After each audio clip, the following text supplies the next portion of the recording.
Delhi CM Dhami Delhi दौरे पर हैं, जहां उन्होंने अंतर्राष्ट्रीय महिला दिवस के मौके पर डायरेक्ट सेलिंग महिला उद्यमिता शिखर सम्मेलन 2025 में शिरकत की। सम्मेलन में मौजूद लोगों ने सीएम धामी का खुले दिल से स्वागत किया। इस दौरान सीएम धामी ने भी सबका अभिनंदन स्वीकार कर डायरेक्ट सेलिंग महिला उद्यमिता को लेकर अपने विचार रखे।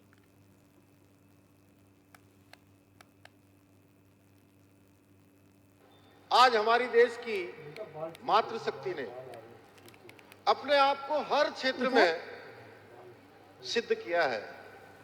अपने परिश्रम से, अपने कौशल से आज मातृशक्ति हर क्षेत्र में आगे बढ़ चढ़कर काम कर रही है। इसी प्रकार आज बड़ी संख्या में हमारी माताएं बहनें जो सामान्य में अपने परिवार चलाने के अतिरिक्त डायरेक्ट सेलिंग इंडस्ट्री में भी एक अलग पहचान बना रही हैं। डायरेक्ट सेलिंग के व्यापार मॉडल को अपनाकर आज न केवल आर्थिक रूप से आत्मनिर्भर बन रही हैं, बल्कि उनके अंदर आत्मविश्वास और कुशल नेतृत्व क्षमता का विकास भी हो रहा है। मुझे अवगत कराया गया है कि ADSCI डायरेक्ट सेलिंग इंडस्ट्री से जुड़कर कार्य करने वाली देश भर की लगभग 7 लाख से अधिक उद्यमी महिलाएं आज प्रतिनिधित्व कर रही हैं। मैं कैट एवं ADSCI के सभी पदाधिकारियों को आज के इस अवसर पर बहुत साधुवाद देता हूं कि आप सभी मिलकर देश की मातृशक्ति को सशक्त एवं आत्मनिर्भर बनाने का बहुत ही सराहनीय कार्य कर रहे हैं। इसकी जितनी प्रशंसा की जाए संजीव जी, प्रवीण जी और आप सभी बहनों की, उतनी कम है। भाइयों बहनों, आदरणीय प्रधानमंत्री मोदी जी के कुशल नेतृत्व में आज देश की मातृशक्ति का जहां सशक्तिकरण हो रहा है, मातृशक्ति को उत्थान के लिए, उनकी सुरक्षा के लिए आज अनेकों अभूतपूर्व प्रयास किए जा रहे हैं। अनेक ऐतिहासिक निर्णय पिछले 10 सालों में आदरणीय प्रधानमंत्री मोदी जी के नेतृत्व में लिए गए हैं। अगर मैं पिछले लगभग 11 सालों की बात करूं, जब से देश के प्रधानमंत्री के रूप में मोदी जी काम कर रहे हैं, तो देश भर में 30 करोड़ से अधिक महिलाओं के जन धन के बैंक खाते खोले गए हैं। वहीं 12 करोड़ से अधिक टॉयलेट्स बनाकर माताओं बहनों की सम्मान की सुरक्षा की गई है।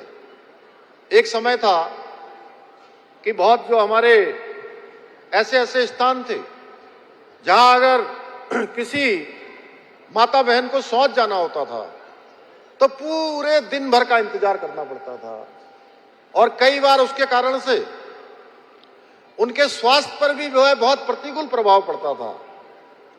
और देश की आजादी के बाद किसी प्रधानमंत्री ने, किसी सरकार ने सोचा कि हर घर में टॉयलेट्स बनना चाहिए, हमारी माताओं बहनों को सुरक्षा मिलनी चाहिए, तो वो केवल और केवल हमारे प्रधानमंत्री मोदी जी के कालखंड में ये बात आगे बढ़ी है। साथ ही आदरणीय मोदी जी द्वारा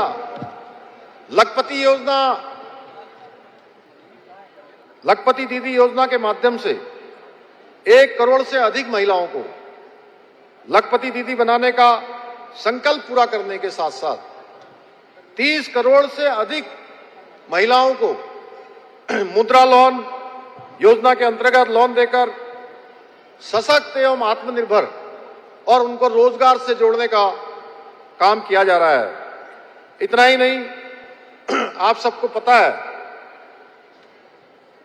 मोदी जी के दूसरे कार्यकाल में भारत की संसद में बिल लाकर, कानून पास कर लोकसभा एवं विधानसभा में महिलाओं को आने वाले समय में 33% का आरक्षण प्रदेश की विधानसभाओं में और देश की लोकसभा में सुनिश्चित करने का काम भी प्रधानमंत्री आदरणीय मोदी जी के नेतृत्व में हुआ है।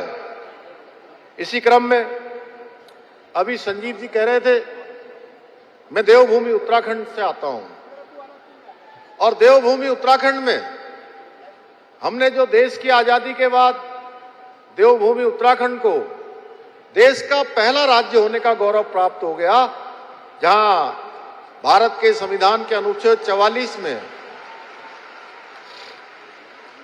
जिस समान नागरिक संहिता का प्रावधान किया गया, बाबा साहब अंबेडकर समेत सारे संविधान बनाने वाले लोगों ने जो संविधान में प्रावधान किया कि देश में रहने वाले सब लोगों के लिए एक समान कानून होना चाहिए, मातृशक्ति के उत्थान और उनकी सुरक्षा की चिंता होनी चाहिए। तो मैं अपनी बहनों से कहना चाहता हूं कि देवभूमि उत्तराखंड देश का पहला राज्य बन गया है जहां देश की 50% आबादी, इस 50% आबादी का 100% का कानून बनाने का काम देवभूमि उत्तराखंड में संपन्न हो गया है। 27 जनवरी से उत्तराखंड में समान नागरिक संहिता का कानून लागू हो गया है।